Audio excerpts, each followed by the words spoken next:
Ladang tebu itu luas, membentang sejauh mata memandang seperti lautan hijau yang diam dan mematikan. Di tengahnya, berdiri satu rumah panggung tua, terbuat dari kayu jati yang menghitam karena usia dan debu arang dari dapur yang tak pernah benar-benar padam. Disitulah Mayang tinggal, sendirian, setelah kematian ibunya yang mendadak, yang katanya karena santet. Tapi orang-orang desa tahu, bukan santet yang membunuh ibunya. Itu adalah kutukan yang tidak pernah selesai. Saya datang ke desa ini 2 minggu lalu. Sejak hari pertama, nama Mayang sudah melayang di udara. Lelaki desa memuja-mujinya, perempuan mencibir dan menyorotnya.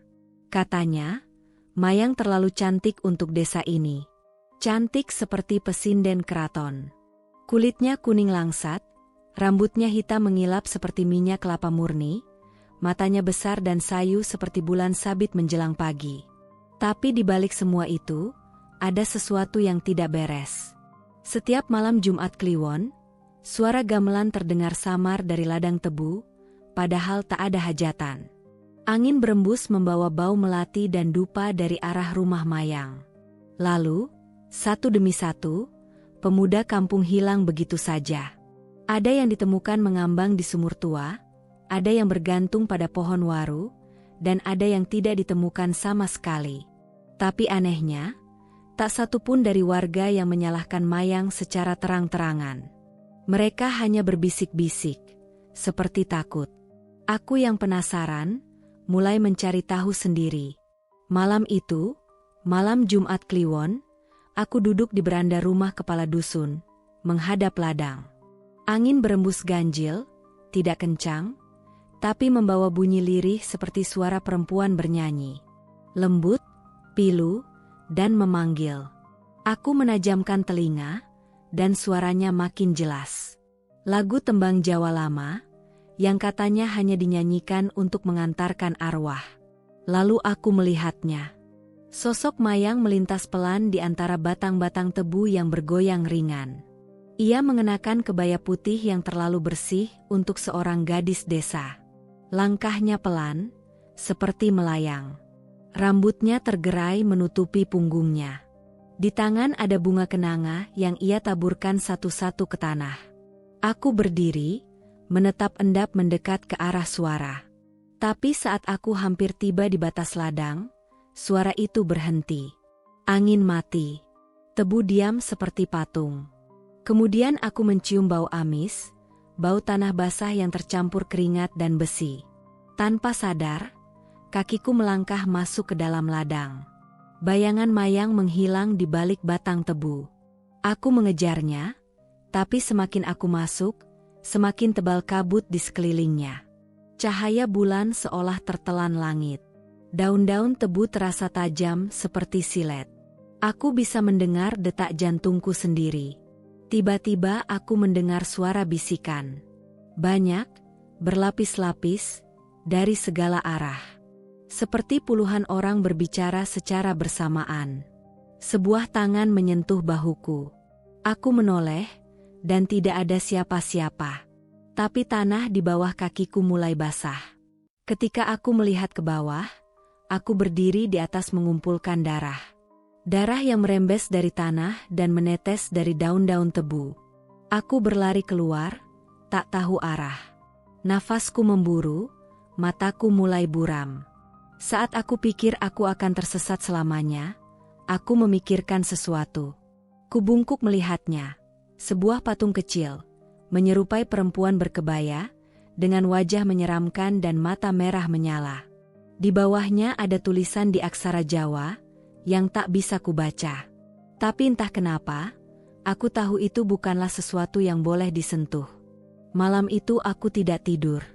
Dan keesokan harinya, aku menemukan fakta yang membuat bulu kuduku berdiri. Dari cerita orang tua desa, kutukan itu sudah ada sejak puluhan tahun yang lalu. Dulu, ada perempuan bernama Nyi Ranti, pesinden yang sangat cantik dan dicintai banyak lelaki. Tapi kecantikannya membuat iri para istri dan saudagar, dan suatu malam ia menjadi pelakor, lalu dibakar hidup-hidup di ladang tebu oleh para perempuan desa. Sebelum mati, Nyi Ranti bersumpah akan kembali melalui darah keturunannya dan menuntut darah para lelaki. Mayang adalah keturunan terakhirnya. Dan sejak ibu mati, arwah Nyi Ranti dipercaya merasuk ke dalam dirinya. Maka setiap malam Jumat Kliwon, tubuh Mayang bukan lagi dirinya sendiri. Ia menari di antara tebu, memanggil korban, dan menumbalkan mereka demi menjaga kecantikannya tetap abadi. Aku kini percaya.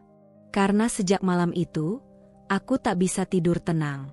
Setiap malam aku bermimpi berada di ladang itu, di bawah langit merah darah, dengan suara gamelan yang tak henti-hentinya. Dan dalam mimpi itu, Mayang memandang. Bukan dengan mata gadis desa biasa, tapi dengan mata penuh balas dendam perempuan yang dibakar hidup-hidup. Sejak malam aku masuk ke ladang itu, semuanya terasa berbeda. Udara di rumah tempat aku menumpang menjadi pengap.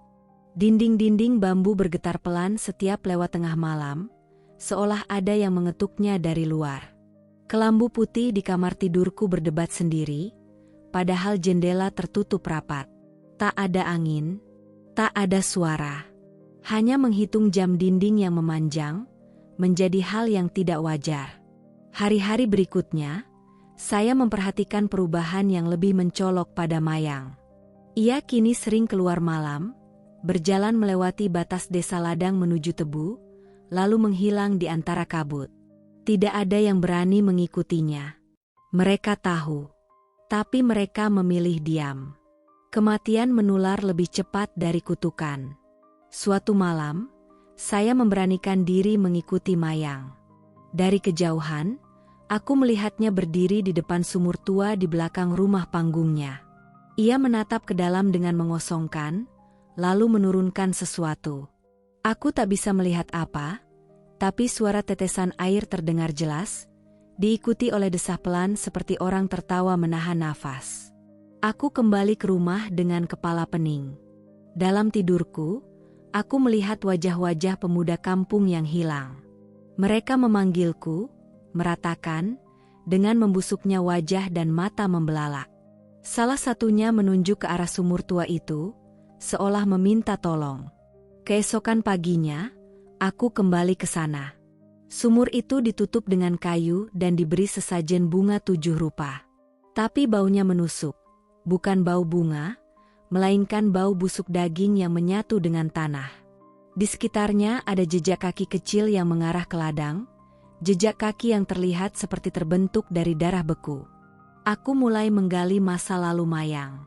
Dari cerita salah satu tetua desa, ternyata Mayang lahir prematur, malam Jumat Kliwon, tepat saat langit merah dan hujan abu turun entah dari mana.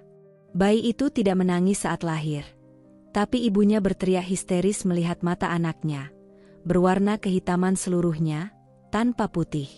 Sejak kecil, Mayang tidak pernah sakit, tidak pernah demam, dan tidak pernah ketakutan. Bahkan saat anak-anak lain menangis melihat hantu, Mayang hanya tersenyum. Ibunya sering mengunci dirinya di kamar dan berdoa keras setiap malam. Ia membakar dupa dan bunga setiap malam Jumat. Kata orang, itu adalah cara satu-satunya untuk menahan roh tua yang bersemayam dalam diri Mayang agar tidak keluar sepenuhnya. Tapi sejak ibunya meninggal, tak ada lagi yang bisa mengikat roh itu. Malam berikutnya, aku kembali bermimpi. Tapi kali ini bukan tentang ladang atau suara gamelan. Aku bermimpi berada di dalam kamar gelap, dikelilingi kelambu putih, dan di balik kelambu itu, Mayang berdiri. Wajahnya pucat, senyumnya kaku. Ia menyisir rambutnya secara pelan-pelan dengan sisir kuningan berkarat, dan setiap kali sisir itu menyentuh rambutnya, terdengar suara tangis dari dalam kepalaku. Aku terbangun dengan leher terasa berat. Saat melihat ke cermin, aku menemukan tanda ungu memanjang seperti bekas cekikan. Tapi aku tidur sendiri malam itu. Atau, memikirkan aku tidur sendiri. Keesokan harinya, seorang pemuda desa bernama Raka ditemukan berada di pinggir ladang, dengan mata terbuka dan wajah ketakutan. Ia masih hidup, tapi bisu, tak bisa mengucapkan kata pun. Tangan dan kakinya tertekuk aneh, seperti boneka kayu yang rusak. Wajahnya tampak seperti orang tua, keriput dan penuh luka. Dokter desa pun tidak bisa menjelaskan kondisinya. Aku tahu, Raka adalah korban berikutnya. Tapi tidak mati. Hanya disisakan sebagai peringatan. Kepala dusun mendatangi rumahku malam itu. Ia berkata pelan, dengan mata penuh beban, bahwa yang terjadi bukanlah hal baru. Dulu, setiap 21 tahun, akan lahir seorang anak perempuan dari garis darah Nyi Ranti. Mereka tumbuh dengan kecantikan luar biasa, tapi akan dikutuk menjadi wadah balas dendam leluhur. Jika tidak dihentikan, mereka akan terus memanggil korban hingga tubuh mereka tak bisa lagi menampung roh tersebut. Dan saat itu terjadi, roh itu akan berpindah ke tubuh berikutnya, biasanya ke tubuh orang yang paling dekat dengannya. Aku mulai berpura-pura. Selama beberapa hari terakhir, hanya akulah satu-satunya orang yang sering mengamati dan mengikuti Mayang. Apakah itu berarti roh itu sedang menandai tubuh baruku? Di malam yang sama, aku mendengar suara tangis dari dalam rumah panggung Mayang. Bukan tangis manusia biasa, tapi suara parau yang dalam, seperti tangisan dari tenggorokan yang patah. Aku melangkah menuju rumah itu. Suara tangis berubah menjadi nyanyian. Lagu tembang tua kembali terdengar, kali ini lebih jelas. Suaranya menggema, seolah dinyanyikan oleh banyak mulut sekaligus. Dari celah jendela, aku melihat Mayang sedang menari. Di sekelilingnya, lilin-lilin menyala membentuk lingkaran. Rambutnya tergerai, wajahnya tertutup rambut, dan di dadanya tergantung kalung dengan liontin dari tulang. Lalu, dari bawah lantai rumah, aku melihat tangan-tangan mencuat. Tangan-tangan yang mencoba meraih tubuhnya, tangan-tangan para korban yang ia tumbalkan. Aku mundur perlahan, tak ingin membuat suara. Tapi saat itu, sebuah mata melihat dari balik jendela kelambu. Bukan mata Mayang. Itu mata lain. Lebih tua. Lebih hitam. Lebih haus darah. Langit malam itu seperti meneteskan arang. Hitam, berat, dan penuh pertanda. Desa ini benar-benar sunyi. Lebih sunyi dari biasanya, seolah seluruh makhluk menahan napas. Angin pun enggan lewat, dan suara jangkrik tiba-tiba hilang entah kemana. Aku tahu malam ini akan menjadi penentuan, antara aku dan Mayang atau lebih tepatnya, sesuatu yang hidup di dalam tubuhnya. Sejak malam terakhir aku melihat menari dan tangan-tangan dari lantai rumahnya, aku mulai kehilangan jejak waktu. Hari-hari berjalan aneh. Kadang terasa cepat, kadang begitu lambat. Aku menemukan diriku berdiri tanpa sadar di depan rumah Mayang, tanpa tahu bagaimana aku sampai ke sana. Dalam tidurku, aku terbangun berdiri di tengah ladang, dengan tangan berlumuran tanah dan bunga kenanga menempel di rambutku. Aku mulai takut pada diriku sendiri. Bayangan Mayang selalu muncul di cermin. Tak hanya berdiri diam, terkadang ia tersenyum. Kadang-kadang dia menangis darah. Aku coba tidak peduli, tapi setiap kali kupejamkan mata, aku melihat sumur tua itu. Mulutnya terbuka seperti lubang neraka, dan dari dalamnya terdengar suara anak-anak memanggil namaku. Akhirnya, malam purnama pun datang. Dan seperti biasa, Mayang berjalan ke ladang mengenakan kebaya putihnya. Tapi kali ini, aku mengikutinya tanpa ragu. Tidak untuk menyelidiki. Bukan lagi karena penasaran. Tapi karena aku tahu, roh itu sedang mencari tubuh baru. Dan aku sudah ditandai. Ladang tebu itu lebih gelap dari biasanya. Kabut menebal, dan bau dupa bercampur anyir menyergap dari segala arah. Aku melihat Mayang menari di tengah lingkaran lilin, rambutnya melambai seperti ular hidup. Tapi di balik semua itu, wajahnya tampak kosong.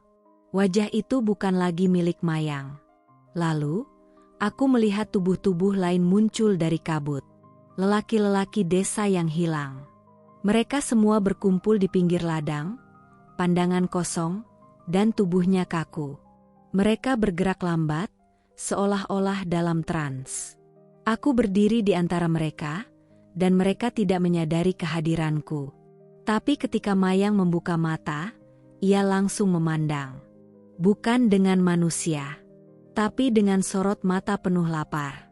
Mata yang haus akan tubuh baru. Aku mencoba lari, tapi kakiku tergeletak di tanah. Tebu-tebu di sekelilingku tumbuh dengan cepat, melilit tubuhku seperti belenggu hidup.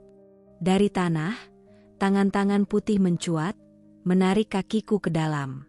Aku berteriak, tapi suara itu hanya menjadi gema yang tenggelam oleh suara gamelan yang semakin kencang. Mayang mendekatiku perlahan. Setiap langkahnya menggetarkan bumi. Ia berhenti tepat di depanku. Wajahnya kini benar-benar berubah. Matanya sepenuhnya hitam, mulutnya menampilkan deretan gigi yang tidak manusiawi. Ia mengangkat tangannya, menyentuh dahiku dengan jari dingin seperti es, dan tiba-tiba ingatanku tersedot seperti kabut. Dalam sekejap, saya melihat masa lalu, api membakar seorang pesinden muda bernama Nyi Ranti. Ia berteriak, mengutuk, menjerit dalam kobaran yang menyala di antara jerami dan tebu kering. Para wanita desa menari di sekelilingnya dengan wajah benci, sementara para lelaki menunduk, diam dalam ketakutan. Kutukan itu nyata, lahir dari kematian yang tidak adil. Mayang membuka mulutnya, dan suara Nyi Ranti keluar dari tenggorokannya. Berat, tua, dan penuh dendam. Ia berkata dalam hati, tubuh ini tak lagi cukup. Tubuhmu akan menjadi wadah berikutnya. Namun, entah dari mana, bayangan sosok lain muncul di antara kabut. Sosok perempuan tua dengan wajah pucat dan rambut dikuncir rapi. Itu, Ibu Mayang. Ia berdiri diam, mengangkat tangan, dan tiba-tiba semua gamelan berhenti. Suara lilin melelet, kabut menghilang, dan Mayang terjatuh. Aku terlepas dari cengkeraman tanah. Nafasku berburu, jantungku berdentum sekeras genderang. Sosok Ibu Mayang terdiam, lalu menunduk. Tanpa suara, tubuhnya berubah menjadi debu dan terbang bersama angin. Mayang terbaring di tanah, istrinya, kebayanya koyak oleh duri tebu. Mata kembali menjadi mata manusia. Ia memandang lemah, dan dalam menampilkan ada rasa takut. Sepertinya dia akhirnya sadar, betapa mengerikannya sesuatu yang telah hidup bersamanya selama ini. Aku mengangkat tubuhnya dan membawanya menjauh dari ladang. Malam itu, kami bersembunyi di rumah kepala dusun. Pendeta kampung datang membawa air suci dan mantra-mantra. Mayang tertidur 3 hari, dan saat terbangun, ia tak mengingat apa-apa. Semua desa tahu, kutukan itu belum sepenuhnya hilang. Tapi malam itu, ada yang berubah. Mayang tidak lagi terlihat berjalan di malam hari. Gamelan tidak lagi terdengar. Tapi sumur tua itu tetap tertutup rapat. Dan setiap Jumat Kliwon, bunga kenanga tetap ditebar di sekelilingnya. Sebagai pengingat, aku meninggalkan desa itu sebulan kemudian. Tapi sebelum pergi, aku mendatangi rumah panggung Mayang untuk terakhir kali. Di dalam ruangan, masih tergantung kelambu putih yang dulu berputar sendiri. Dan di lantainya, aku melihat sisir kuningan itu, retak, dan penuh rambut yang bukan milik Mayang. Ketika aku keluar dari rumah itu, angin berembus pelan. Ada suara halus yang ikut bersamanya. Seperti bisikan. Seperti nyanyian. Dan entah kenapa, aku tahu, roh itu belum pergi. Dia hanya menunggu. Menunggu tubuh berikutnya.